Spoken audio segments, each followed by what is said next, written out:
5 ways to avoid headaches with tenant. If you are a first-time landlord, you have to be careful how you deal with potential tenants. Having residential tenants can be a sound investment strategy, but effectively dealing with them can be the difference between a profitable investment and a costly one. If you are a first-time landlord, you have to be especially careful how you deal with both potential tenants and existing ones. Following are 5 tips for effectively dealing with tenants. 1. Thoroughly check a tenant's background. When interviewing a prospective tenant, it is very important to make sure he or she is a good fit with existing tenants as well as with the landlord or property manager.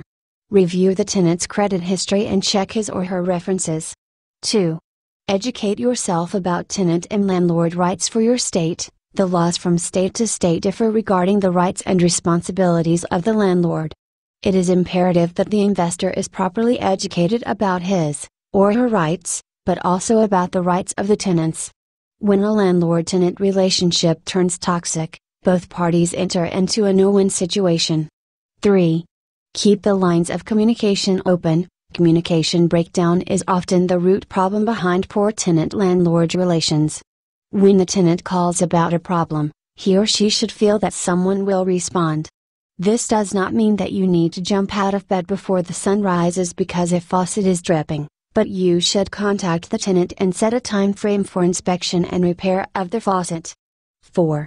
Be clear about any tenant responsibilities. Do this before the tenant agrees to the lease terms. As a landlord, you have certain expectations that you should have your tenant agree to. Sometimes that includes basic cleanup, no pets, no smoking, or lawn maintenance.